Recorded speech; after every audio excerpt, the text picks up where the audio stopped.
There were like 55 people registered when I checked last. Yeah, great numbers. Hello, everybody. Hi.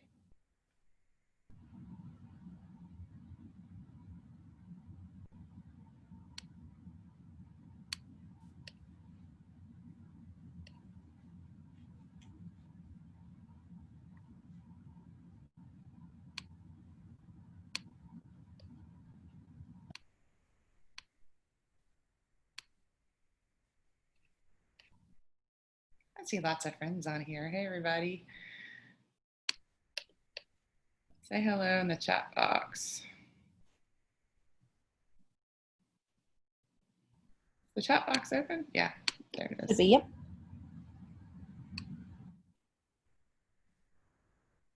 From Rhode Island? Wow, nice.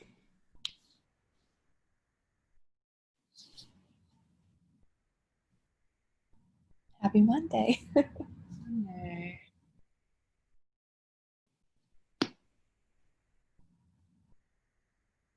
I always feel like Romper Room. Hey, Chris. Hey, Sue. Hey, Jeff. Hey, Russ. Hey, Kristen. Hey, Sam. I was always like, say Sherra. Say Sherra.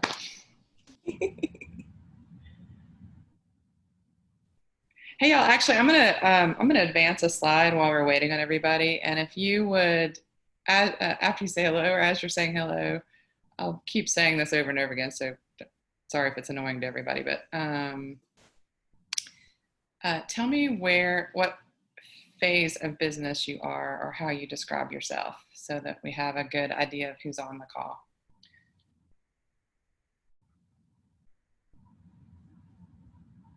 And which ones of these words fit you?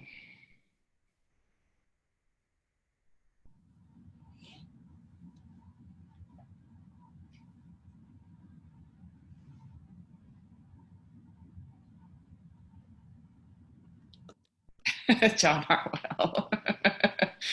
John's one of my clients, and our code word is boom for everything good that happens. So he's a boom master.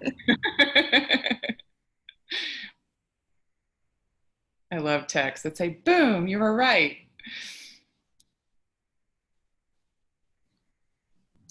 Got a practitioner, self-employed, totally my folks. Independent practitioner. Oh, Chris, hey, vitamin T. I was at Aquint for a while. Tell all my friends over there I said hello.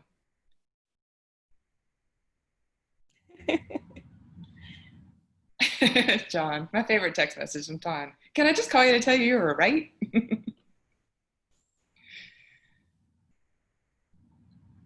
I got a part educator, trainer, part. Oh, we got some dogs barking. Sorry. Where is he in this stage of growth? I think he's still a student. Yeah, we're just going to give a few more minutes to get people on. We had 55 people register, so give a couple more minutes and then we'll get started so we can go back. There. Owner partner. Hey, Miss Nancy.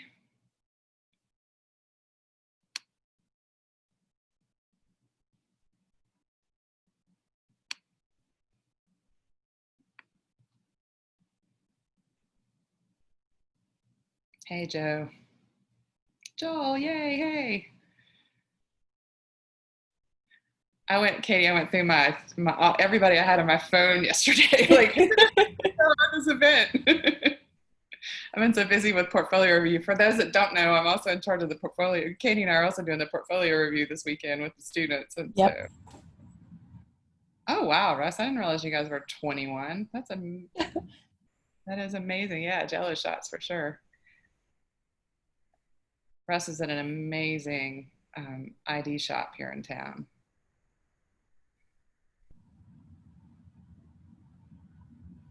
All right. Katie, I guess let's honor everybody who's here. Everybody who's just jumping on, I'm asking if you'll, according to this slide, add what business growth stage you're in, professional growth stage you're in, so that I know who's on the call. Keep doing that, and while Katie does the introduction, I guess I'll leave this screen up, Katie. How about that? Okay, sounds good.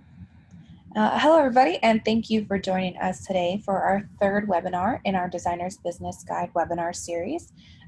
This one is called Fast Cash, Opportunities Hiding in Plain Sight. As Sherra said, my name is Katie. I am the Vice President of AIGA Atlanta. Just a quick reminder, this webinar is being recorded. So if you want to watch it back later or send it along to folks who've missed it, you'll be able to do that. We will be answering questions at the end of the webinar in a Q&A session, but like Sherra said, we're going to keep it kind of involved in the chat box. You are muted, so I know it's lunchtime, so if you have lunch, feel free to chew and munch, and you won't be disturbing anybody. All communication from our participants will be in the chat box. So many of you may know Sherra. This is her second webinar in the series, but Sherra has been a business consultant, creative recruiter, and career coach to designers for over 2 decades.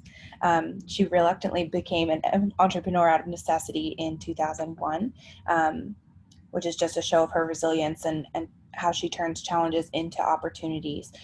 She is a former AIGA Atlanta president and is currently our education chair. So I have a lot to learn from her experience, and we are so lucky to have her. So Sherra, with that, I will throw it back over to you to get us started. Thank you, Miss Katie. I'm going to go off of this page for a second. Back. Oh, well, I got to get my right screen. Sorry. There's 1,000 boxes open on my window right now. Oh, hey, Renee. Okay, so you're in the right place if this is what you signed up for. If you're doing any social media and you want to share any of this, here are the handles. So please use those. Grab a screen capture. I'm going to go through it pretty quickly, but so for this one, I'm using the hashtag FastCash. My hashtag generally is a creatives who prosper, and we'll talk a little bit about that in a second. I did this, if you're just jumping on and you weren't here when I said it before, just if you can find yourself on this graph and put in the chat who you are and what stage of growth you're in, I would appreciate that. I find it's really helpful to know who I'm talking to when I'm talking to a green dot. So these webinars are always a little bit interesting to me because I'd much prefer sitting in a room with all of you and being in person and getting to interact that way. So chat box it is. All right, so I like to start with just a baseline of, I told you I use the hashtag creatives who prosper. So I like to start with a baseline of how I think about money. And certainly as a business person, we all have to be tuned into profit and all the things that are involved in profit. And I like this little graph, but what I really have come to really think about, and as I talk to my creatives especially, I find most of you aren't necessarily, well, you certainly like to have money, you're not necessarily driven by profit. The work also has to have some purpose, and the work has to be good, and so really looking at it more from what are opportunities that maximize your time, make you the most money, and allow you to use your creativity in the best way possible. And for many of you, that's a very purpose-driven kind of use of talent as well. And that's always sort of my favorite kind of client to work with. So when I talk about profit, I'm always talking about prosperity from that standpoint of that I want you making as much money as you can from your talents with as little time as possible. So that's our baseline for what we're going to talk about today. And and along those lines, and this is a little bit of review if you were on the last one, I'm just going to run through it really quick, but just so everybody's on the same baseline. The idea of rate versus price is something that I work with my clients a lot on, and that we get out of talking about rate. You may know what your hourly rate is in terms of profitability, but it's not something that we ever talk about with clients. And so we really talk more, because rate ends up being equated to cost, whereas the price you can have a conversation around ROI and investment. So that's where we like to live. And I like you to think about what is your, what X of an ROI based on the money a client spends with you, based on the return they should be getting back from the work that you do for them. And I like my baseline with my clients is, if you don't get 10X off of an investment with me, I feel like I haven't done my job. And so for everybody, you need, like, what is that 10X number for you? Or what is that X number for you? And then this is, again, a little bit of review from last time, talking about I like my clients thinking about ideal projects, ideal price, and ideal prospects. And that's going to feed into what we're doing in just a few minutes around how we're going to go look for some new opportunities. But an ideal project is interesting, deliverable, like you're actually going to be able to complete it. They're not going to drag it out and not ever use it, so that you have examples of it. It's you have the chance to do excellent work, not just another job for another paycheck. It's attributable in that they haven't locked you up in an NDA and you can't tell anybody you ever did this work. And then it leads to more, ideally, in that you can upsell them continuously and develop a long-term relationship. The ideal price is that you're able to justify it as an investment for them, and in that way that it's defensible, that it's expensive. People should always cringe a little when you give them a number, because that means that you've hit the top of their range, not that you've left a bunch of money on the table. But it should still be affordable, and you should know enough about how much money they are, how much they can really afford even in a stretch, and that where they would go get more money if they don't have the money in the particular bucket they're talking about. And then lucrative, in that you should never be pricing just to break even. And I see that a lot with some of my creatives, is that there's a sort of pricing on what it costs you to do the work rather than what you should be making as a profit. And that's where a lot of the creatives that I work with really struggle with ever sustaining a business, or feeling like they're really getting ahead in the work that they do. And then the prospects, we want to be intentional about who your prospects are. And that's a lot of what we're going to spend time on today. They're discoverable in that we can find contact information about them. They are experienced buying from someone like you. You're not having to train them. And that's where a lot of folks are working with startups, and you're having to train them on how to work with a designer. We really want to move to that next level of opportunity where the client has already worked with a designer, already understands the process, and you might have to untrain them on something, but you don't have to train them on something. That they're appreciative, and that they are people that you enjoy working with, and that they're loyal. And again, back to that, it leads to more. You're going to be able to upsell it. So those are all our baselines as we start to talk next about going to look for work fast. And then what are you selling is the next important thing. And I've got 3 slides on here to try to cover whoever might show up for this call. Ideally, if you're in business and own a business and you're selling your business, you're looking for project work, whether that's as a freelancer or as a firm. And this idea that you have an ideal project that's short in duration, that can be implemented with as few resources as possible. If you're a solopreneur, it's something you can execute completely and totally on your own. If you're a business, then it's executing with the smallest amount of team possible, so that it's as profitable as possible. And then above that is the ongoing work. Could you sell them into a year-long engagement, or a series of work, or some kind of retainer type thing? A downsell would be either a smaller project just to get your foot in the door and to get in their system from a payments perspective, or it could be, and I'm working with some of my clients on this right now, it could be a discovery session that is the prelude to the ideal project that you might normally have sold within the project, but you sell it out as a smaller piece to start with, because they don't have enough information yet to be able to scope the project for you to be able to price the project with certainty, to know that you're not going to end upside down, or that you're not going to overprice and lose the opportunity because you thought the project was bigger than they thought it was. And then the bottom piece is just, how do you nurture people that don't buy from you when you first reach out to them? And so what is your follow-up strategy? What kind of resources can you send to your ideal customer that keeps them engaged and are relevant to them? And it translates, again, in a similar way, if you are working still hourly as a contractor, subcontractor for somebody, that certainly if you're working through a staffing agency, there's an hourly rate. But if you are working 1099 for somebody, the option, if you can't do project work, to then do a regular rate at a monthly engagement, a higher rate for a smaller project, smaller engagement, and then a lower price the longer they'll engage you, and especially if they'll pay you up front. That's a big piece of, I always try to train my clients that if they're going to give bulks of hours, those blocks of hours are cheaper if those blocks of hours are paid for in advance, so that you're not having to then spend time and effort chasing down money after you've done the work. And then my clients sometimes will have a design rate and a production rate. And that's the first thing we get rid of, because a production rate is just you saying you're willing to compromise to be cheaper. So unless you have somebody that you're outsourcing to, that you're clear with them that this is not you doing the work, they are not getting you for that price, don't do a production rate. That's just my 10 cents. And then for those that are salary, you always have your sort of ideal desired salary. The upsell is, can you get them to pay commissions on bringing in business and ways that you add extra value?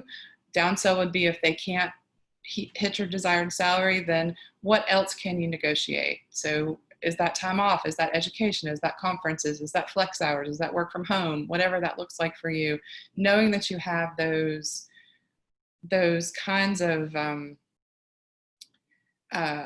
trade-offs that also have value in that exchange of time and money and talent. So, and then contract to hire is obviously, just be careful that you don't get in a situation where you're so cheap to have on contract, they'll never hire you full-time if your goal is to be hired contract, or be so expensive on contract that they never hire you full-time if you don't want to go full-time. So a little bit of my recruiter background in there. So now to the nuts and bolts of what we're going to do today. So can y'all type in the chat box and just give me some love, so I know you're still there, that you're ready to make some fast cash? Come on. Yay. Okay. So this is a process I teach at the beginning of every engagement with a client. So you can do this with any social media.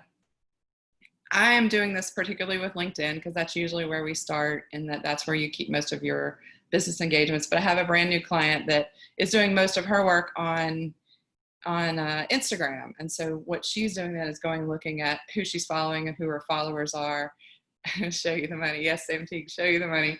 The idea that that within your contacts in LinkedIn or in whatever social media platform you're using primarily, there is a list of people who already know you, already know about you, that you may have even forgotten are in that list, or that if you're not looking at them through the correct lens, you're not thinking about where the opportunities are. So I start most of the time with LinkedIn, and if you don't know how to download your LinkedIn, this is the first step. So you go up to your, I think I have a, if I go down here and pick, I think I have a pointer. If you go up here to your, oops, I hope I'm not moving something, up to this, this isn't working, up to this, and do the drop down, and then go to settings and privacy. And then we're going to go here, and you scroll down on that page for privacy, and there's a get a copy of your data. And you click on I want something in particular, and you click connections so you don't get a big giant spreadsheet of stuff you can't use. You request the archive, and then it'll be ready in about 10 minutes. And that'll give you your list of LinkedIn contacts in a CSV, Excel, Google Sheets, whatever you use for spreadsheets. And I know most designers don't really like spreadsheets, but I'm telling you, this is a really good reason to start to love them. So everybody got this? And it's okay. Pamela says most of my contacts are designers, and we'll get to that. And it's true. A lot of you are going to have your, a lot of your contacts are going to be heavily weighted. We're not looking for hundreds of contacts. We really are looking for 10 or 20 people that you've, well, yes, John Harwell loves spreadsheets and numbers. Anyway, so you get it here. And then what you end up with is something that looks like this. And I took out all the names of mine. I left the positions, but it shows you their first name, their last name, their email address, their company name, their position, and when you connect it to them. This is how it comes in the CSV file.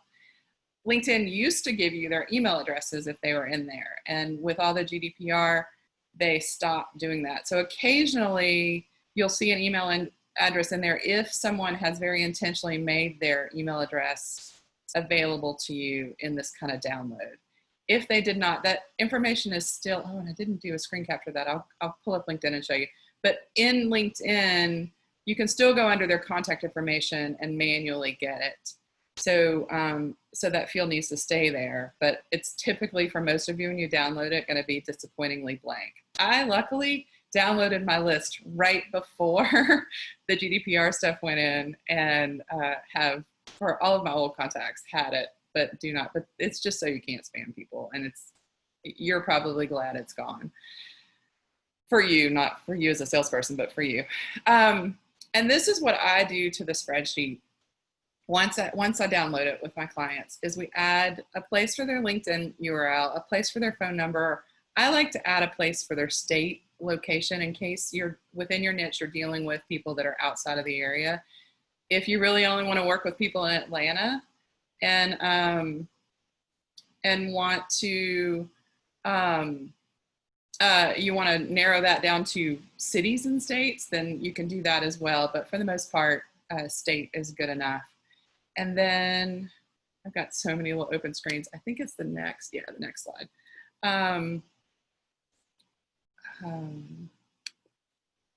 Oops. Oh, and so then as a final one, I add this column A to the left of the names. And that is going to be the column that as you scan through, you're just asking yourself back to the projects and the ideal criteria and the ideal, whatever your ideal project is that you end up defining for yourself, or projects, things that you really love to do, things that you really want to do again, or companies that you really like working for. You can go through here and you can sort by company, or you can sort by position. You can sort by whatever. You can sort by connect on date and go. It automatically downloads with your most recent connections first. And so I like to leave it like that for the first pass, and you run through sort of most recent to longest ago, but then go back and sort and play with company and with titles. And what you'll end up finding is that people you know have moved to places you didn't know they were, or that there are other, like, that there's just people you've forgotten that are even on your list, especially when you get to a pretty substantial LinkedIn list. And so in doing that, I have never worked with a client that we weren't able to go through their list and find anywhere from 5 to 50 potential connections of people that would fit into that sort of ideal client pattern of people they should talk to. And then the next step really becomes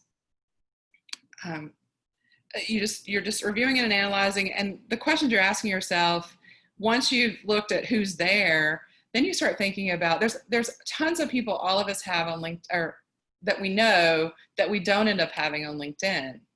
And so that's the first place to start is like, okay, based on who else here, who comes to mind that's missing that I really already know and should be on this list. And then you go back to LinkedIn and you connect with them, and you add them to the list. But the other way to look at it is, once you've gone through the list and identified people that you could potentially be talking to, who then is similar to them. And that's when you can really start doing your LinkedIn and building out your ideal company prospect list. You start to figure out, like, what are their titles, and what you can go into their profiles and start to look for keywords you can use to search LinkedIn or search Google. There's a lot of, if you don't have a premium LinkedIn, which I don't know if you noticed that when I show them my LinkedIn, but I, as a recruiter, the only times I've ever had premium LinkedIn subscriptions were when a company I worked for was paying for them, or that they offered me a free 30 days or something. And I was like, sure. But I've always been able, because of what I learned just from recruiting, just on how to find contact information for people, I've never had to pay LinkedIn to give me that information. It's just, most of it's readily available on the internet. And if you can't do anything else, you can connect with them and then message them. LinkedIn has suddenly started making it harder to connect with people that are third degrees if you're not. They've finally gotten wise to my ways, I think. But there's still always workarounds in terms of connecting with people that mean you don't have to be paying the expensive. LinkedIn will never be my sponsor, because I will never advocate for you to pay the hundreds and hundreds of dollars it takes to maintain a premium subscription in LinkedIn. So, but anyway, so you're thinking about who's similar and you're doing research on who else that might be. And there's all kinds of great, once you start searching and start building your list, it just snowballs. There's a lot of rabbit holes to go down, and it starts to snowball in terms of, I hope Angela doesn't mind me sharing this, but one of my clients, I was doing some research for her, and I ended up, like, I was searching for a particular contact's information, and I ended up on a website at Harvard that she just told me I could totally share, that that was like this whole directory of her ideal clients that were advisors to this particular program at Harvard. And the list was a little dated, but it had everything. It had phone numbers and emails, and made it like, I was like, here's a gift. Here's a bunch of names. You can go try to find these people.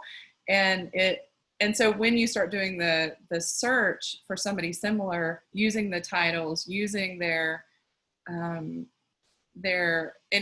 information you find out about the people you do know, it opens up so much more information for you that's just like hanging out there on the web waiting for you to find it.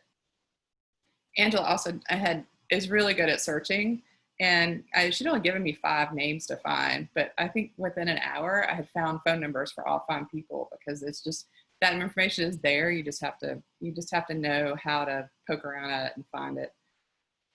So the action steps for you once you've built this beginning list is that you're adding contact information. And then once you've got contact information, this is where most of my designers sort of like to hold back a little bit. They'd rather email and communicate and then complain nobody's responding. But what we're emailing and asking, we're not emailing them and telling them your life story and why you're perfect for them. We're emailing them with just a little hint of why they should get on a call with you, and then a very direct request for a 15 to 20 minute phone call where you can start to build a relationship. And if you aren't familiar with sales or sales process and sales concepts, you know, the length of time it takes to get to know, you can just think about it interpersonally, or if you've ever dated through apps on dating apps, or dated through mobile apps, that the time it takes to get to know somebody in an email versus a quick phone call, like you just leapfrogged at that point with a quick phone call to now there's a little more of a relationship, and ideally there's enough of a connection to then warrant something else. And it's been really fun in this process with with all of my clients, but some of my most recent ones have had incredible results. And so John Hartwell has the record right now of fastest response time, and he sent an email to a prospect one day and got a 3-minute response to the email we had crafted. And that's part of where the boom came from. But yes, booyah. But this idea of like, people will respond. Angela had one the other day that responded to her that was too busy to talk, send me your information. And so we crafted the response back to that with the right samples. And suddenly the woman was asking for a rate sheet. And then we crafted a response to a request for a rate sheet about why things would need to be quoted on a more consultative basis. And she was like, great, I'll let you know the next time I have a project. And so it's, you can advance a relationship really fast once you decide to be really clear with them about how you're communicating. And then the goal is really to have those sales conversations with, as many people as possible, as soon as possible, right? So you're asking for calls within a week or within a few days, so that, and you're giving them a very specific time that you're blocking off in your calendar that is, they'll either call you or you'll try to call them if you have their phone number. And the really fun part too is when they respond to an email, even if they respond to an email with too busy, they usually forget to take their signature out. And so now you have all their contact information if you didn't have their phone number before then. So if you can get any kind of response out of them, even if it's a no, it's still usually a win, because there's still usually a little bit more information that you're adding to what you know about them based off of that. Sometimes they'll tell you, I'm not the person you need to talk to, you need to talk to so-and-so. Then you know that, that's not something you need to waste your time on anymore. And so, or maybe they have influence over it. Uh, no, John, I'm good. Thank you. John was asking me if I needed him to say anything. So yeah, so that's really the whole goal of all of this, is just to get people on the phone and have conversations as fast as humanly possible. Got a tickle in my throat, y'all. And then it's just rinse and repeat.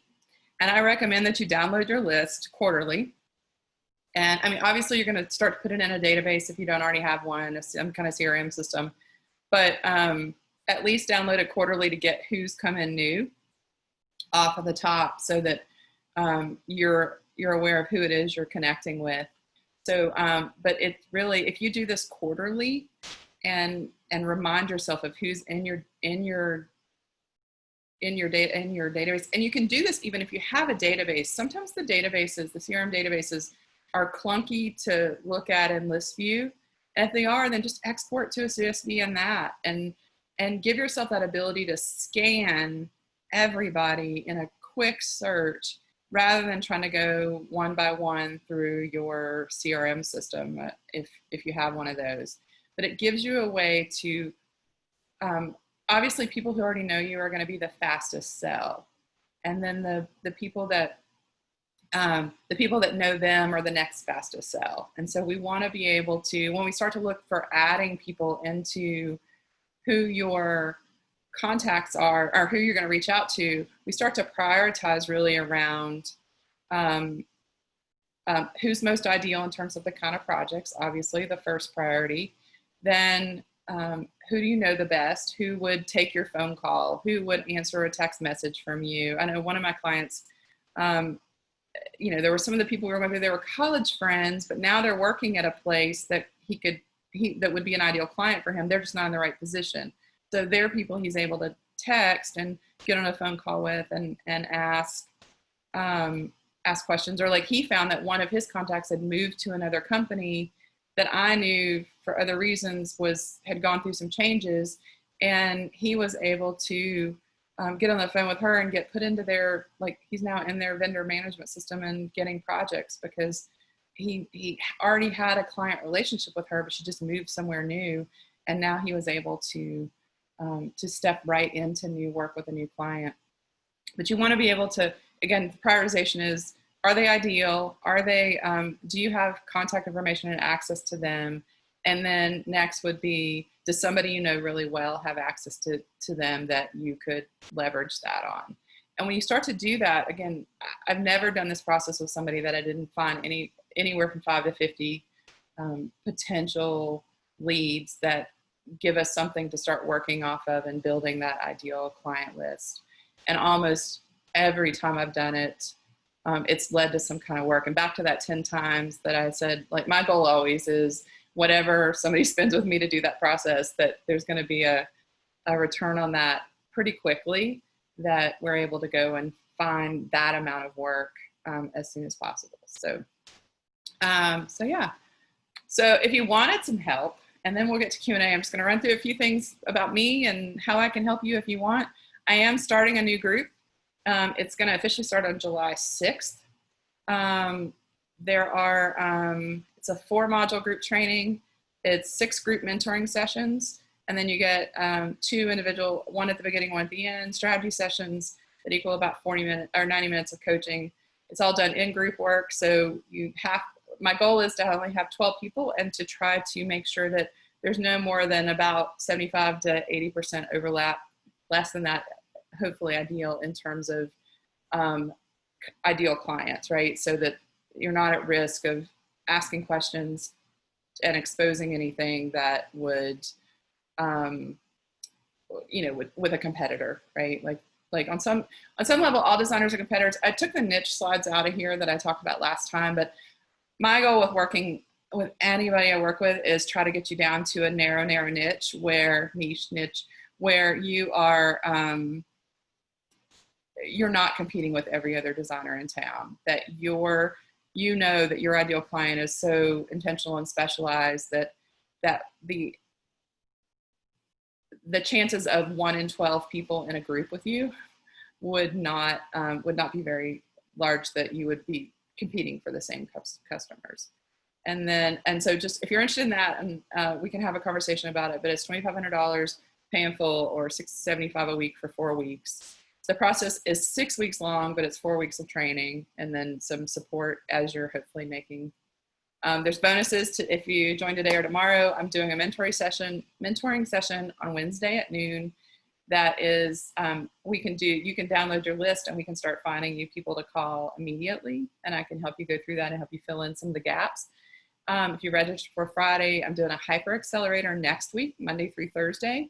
That is basically the whole thing, but done 4 days in a row instead of 4 weeks in a row. And then you can do it again for the 4 weeks for a refresher if you want and still participate in all the group calls. But it's just for the people that go ahead and jump on board quickly, then I will get started quickly. And then if you do a pay in full today, I'll add another hour of individual coaching or research. You can put me on finding contact information for you. And then I'm doing prizes. So the first, and another reason to register sooner rather than later is I'm paying $100 to the first person to recover their investment of the $2,500. And then I'm paying, or whatever the $675 adds up to, it's a little bit more. And then $50 Amazon gift cards to anyone who recovers their investment before the end. So you actually could make money on this process over the next 30 days if you wanted to do that. And then if you're interested, if you'd rather have individual support, you can, I didn't tell you how to register for that. Just, you can email me if you're interested in doing the group, sb@sherrabell.com.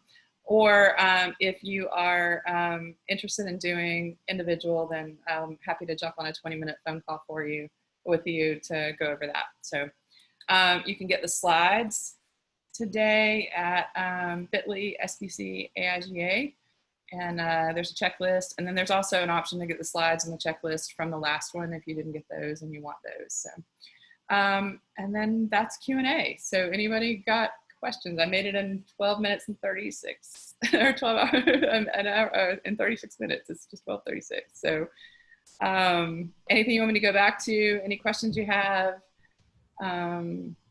While I wait, I'll talk about the way this applies to job search. That, and I will go back up to the job search slide.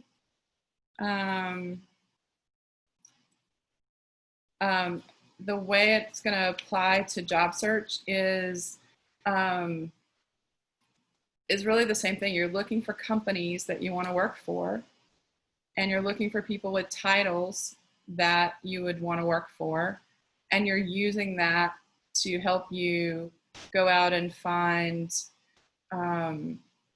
more people like them. And I've taught job search to students for years, and I used to make them in class assignments find 200 ideal companies that 200 companies they thought they might want to work for.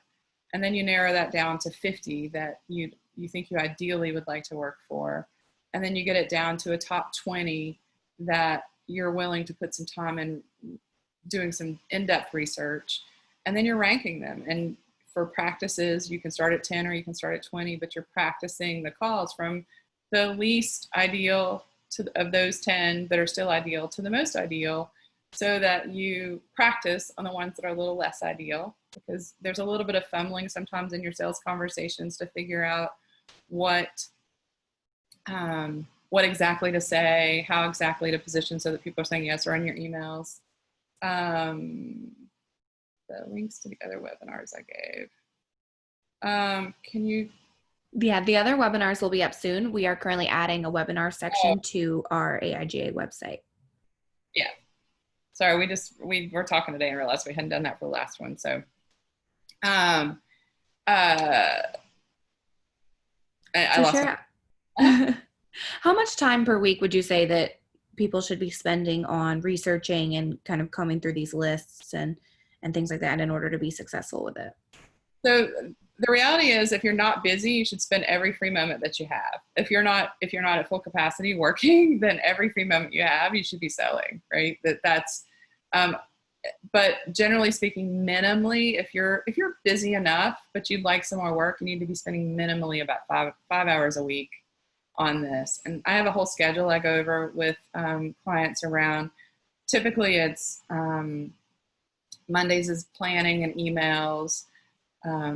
Tuesday afternoons are the best time to call prospects, especially colder ones. I don't really believe in cold prospects, because if they're ideal in your, if you are uniquely qualified for them, you're not really cold. You just have to position yourself correctly and to get their attention. But and then ideally you have some connection to them other than that. But the ideal times to call. Mondays is planning, Tuesday afternoons, they've gotten into their week, anytime Wednesday, Thursday mornings. And then if you need to call on Fridays, call Friday mornings, but Fridays aren't really the best time to do. Thank you, Rest Call. Fridays aren't really the best time to do sales calls, just because people are trying to get their week done, especially as we head into summer. A lot of people do half days on Fridays, and they'll just want to be out of the office by noon. They're just trying to get everything they have to get done, or out of the home office these days. So what I'd love to see is an hour of planning on Mondays and Fridays, or emailing on Mondays, and then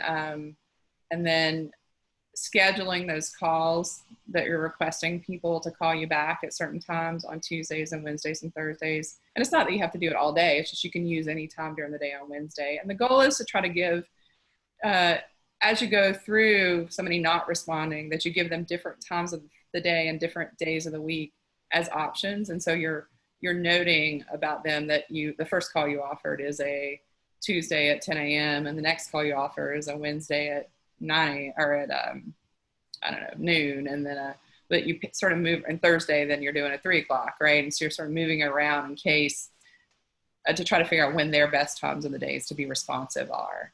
And I don't know if John's still on the call, but one of the really cool things that happened with John was we were doing this process. And the other thing is you don't leave messages on the first couple of phone calls. So you'll call a couple of times and not leave a message, and then you'll leave a message, and then you'll email again, and then you'll start the process over, or try to find some other way to connect with them. And so you're kind of mixing it up, but you don't leave a message on the first call, because if you leave a message on the first call, now it's awkward to call back. But if you didn't leave a message on the first call or two, then you call back, it's like they've seen your number before and they're maybe more likely to answer. And then, so that was, so John had this, John's back on and he can verify this, but John had this experience where he was doing that and he called and didn't leave a message, but had in his email given the option of scheduling a call with him later.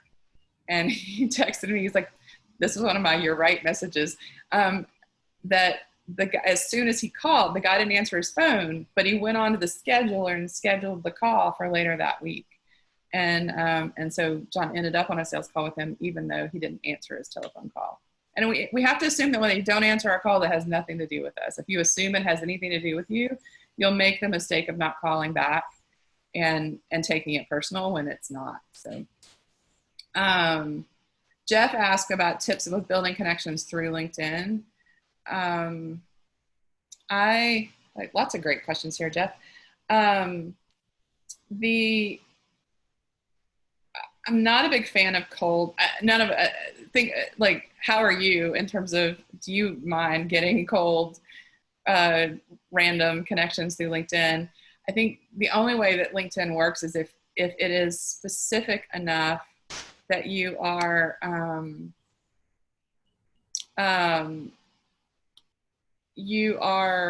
asking, sorry, there's questions coming in and I got distracted, sorry. That whatever you send to them is personalized and specific enough that it doesn't feel like you just spam them, because you can tell those when you get those on LinkedIn that somebody just somehow paid for some access to something where they could spam you a generic message. And I don't even pay attention to those. I don't respond to them. I don't believe more connections is better. I'm a real believer in quality. For a long time, you couldn't even be my friend on Facebook if you'd never seen me cry. Like, you had to have that level of personal connection with me. And so people have different levels of interactions. And you have to look at their LinkedIn and see how they're interacting to gauge the best approach to them, so that you don't put them off by trying to reach out to them in a way that isn't really suitable for them. But sometimes the only way you can connect with someone is on LinkedIn. And the Hood Sisters talk about connecting with people through DMs on Twitter as being one of the most effective ways to connect with people, if people are active on Twitter, right? If they're not active on Twitter, it doesn't matter. But if you've got somebody that's their primary social media platform, then that's probably going to be the best way to communicate with them, because the DM function of Twitter is something people expect you to access if you're connected to them as a way to communicate. And I think LinkedIn's a little bit that way, but again, there's so much spam on LinkedIn right now with people reaching out that sometimes I think it puts people off a little bit. Realistic quarterly goals, they really depend on your yearly goals. So, so the way I like to break down goals is take whatever you want to make for the year and divide it by 10. And that's the number of ideal projects that you need. And so if you want to make 100K, you need 10K projects, and you need 10 of them. And if you need 10 projects, a sort of average conversion rate on sales is that it'll take 10 sales will take 40 sales meetings, which will take 160 sales conversations, which will take 640 total leads you need to create for, like, in terms of your pipeline of people you need to know about in the universe. So it gives you sort of, if you factor it just sort of a 25%, just 4 times in each of those numbers, then you can generally get to sort of where your goals are. I don't know what the mission and mindset question is. So Jeff, if you want to clarify that for me, I will attempt to answer that. The giving help to others, finding help from others piece of it, I think you have to gauge that. It's the same thing with the collaboration. I really encourage all my clients I'm going to go to the project. Most of the stuff I do is around the project work that I do with my clients. Is the ideal sell is where you try to do the work on your own. The upsell is where you bring in collaborators. And so some of my people that I know have a network of collaborators. I sometimes place other contractors with them when they have overflow and those kinds of things. But those need to be larger projects that can support you still making money on top of somebody else doing the work. And so making sure that that you are you're choosing your collaborators, I guess, and your referral partners carefully, because if somebody's referring work to you, how good their network is and how solid they are in their ability to sell is going to impact the quality of that lead coming to you. And so someone that undervalues themselves is typically going to refer somebody to you that's going to undervalue you. And then you want to make sure whatever referrals you're doing are reciprocal. I don't, within LinkedIn particularly, I'm not crazy about that referral piece of their functioning, in that I think it's awkward to ask somebody for a LinkedIn referral on LinkedIn. Now I'll make referrals for people sometimes where I private message somebody and say, hey, can I introduce you to this person? And then I'll introduce them in Messenger on LinkedIn so that they can start the conversation and then move it off channel without me. And that's a good way to use the LinkedIn platform to share referrals. If you come across something and you don't want to do the work, but you know somebody that would really love to have it, then that's a way to do that. Or if and ideal for me, and one of the reasons I want to do this group with 12 people is ideal for me is that if you know your niche really well, what you say no to is going to be as important as what you say yes to, because and so then in doing that, you'll offload a lot more work than you would have otherwise, because you know that if you take on that work that really should be a no, it's just going to get in the way of you taking on the work that you really want to do. And so the benefit of doing this work in a group, and it's happened in other groups that I've run, is people start referring leads, and they do it from a very informed place, because you're clear about what you're looking for, they're clear about what you're looking for, and it makes it really easy to share leads and pass work up and down depending on what's available. And so, and then I have one more question that I missed, and I'm so sorry, Renee.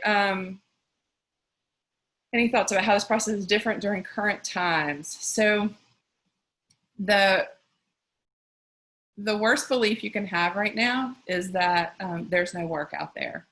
A lot of my clients are busier, or as busy as they've ever been. Some busier because clients were taking stuff off the shelf that the client hasn't had time to do. There was a little lull for some around, and sometimes just even for my designers around execution, because of the whole homeschooling thing and the fact that some people were just trying to figure out life with kids at home and working from home and all of that stuff. So it was a little bumpy, but I think we're in a place now, and certainly in Georgia now that we're open, where people are starting to actually go back into the office. You know, in an economic, Katie mentioned that I started my business in 2001. I literally hung my shingle in August of 2001. And the market was already heading into a recession, and then 9/11 happened. And I went from being a recruiter at that point to being a sales consultant, because every design agency that I knew and talked to about recruiting was like, I don't need anybody unless you know a salesperson. And I was like, I can be a salesperson. As a recruiter, we'd been trained pretty extensively in sales. And I realized that I knew a lot more than most of my my designers around this around sales process, and that very few of them had prospect lists, an ideal, any kind of vision of who their ideal people were going to be. And I ended up working with some of the biggest design agencies, or best known design agencies in Atlanta right out of the gate. So that and at the time I was doing cold calls for them. I would go sit on site with them one day a week, and I would build their list and confer with them and make sales calls, and then go with them into meetings and those kinds of things. And I've shifted the process to one that is more of empowering you to do that work, primarily because I believe it's more effective. And that what would happen when I went into those meetings was there would be this awkward handoff, because the principal that I was taking into the meeting, I hadn't trained him on how to sell. He was just doing, and he or she would go in with a dog and pony of their work that wasn't an effective sales conversation. So Sam's actually, what is my take on requesting professional portfolio review from a design professional? In terms of getting feedback on a portfolio, I'll talk about that in just a second. Let me finish this thought. I was thinking that was linked to this, but the primary idea is that when you go into a sales conversation, you should be having business problem conversations, not dog and pony. Here's my work. Isn't it great?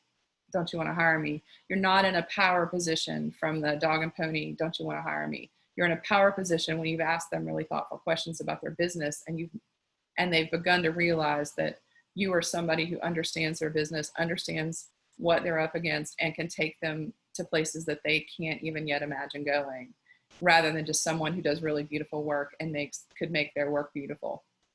So back to the question about the portfolio review. Yes, Sam, I don't know what level you're at in terms of growth, but definitely in the early stages of your career, we're doing a portfolio review for students and recent grads on Saturday. Yeah, thank you. I'm like brain fart on Saturday.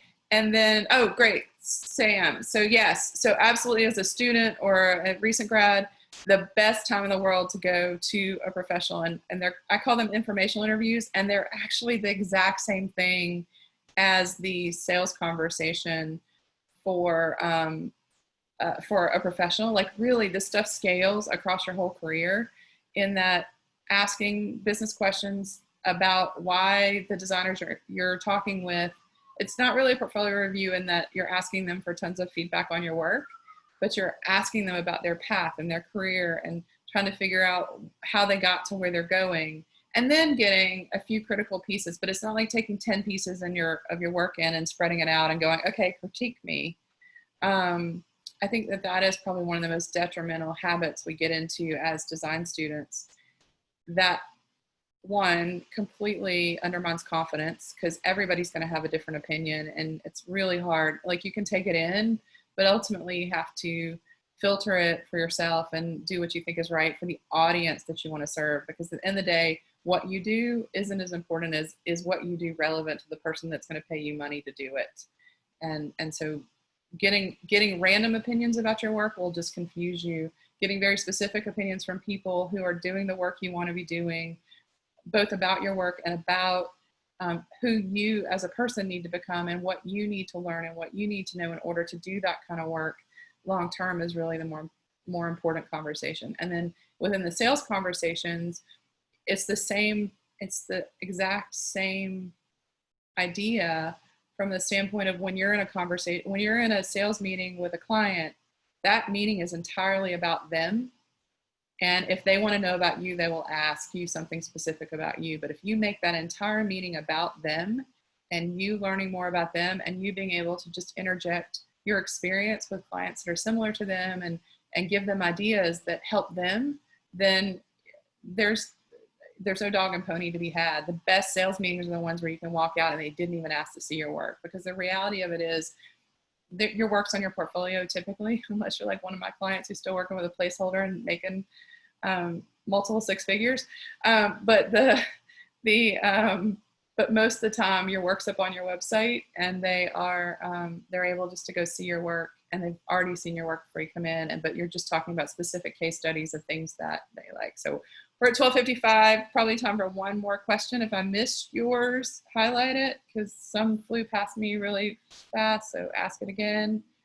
Sam, if you're not in the portfolio review for Saturday, if you would like to email me at education@atlanta.aiga.org. We don't have a wait list for students right now, so I can put you on that wait list in case somebody backs out at the last minute, and we can get you in. So anything else? Katie, I think that's all the questions. Okay. Well, thank you everybody for being here, and yeah, I hope it was helpful. And if I'm going to go back really quick just in case anybody's interested. I'd really love to have you in this group. I'm doing some calls and bugging some people today to try to finish filling it up, but it's 12 spots. I've got 2 filled. That's it. If you're interested in that, then just email me at sb@sherrabell.com, and would love to have a conversation with you. Yep, and I've put both the education and your personal email address in the chat box for anyone that needs them. Thank you. And if you were reviewing for us on Saturday, I thank you in advance, and I'll see you on Tuesday night. All right. Thank you, Sherra. Thank you. Bye. Thanks, everyone. Have a great day.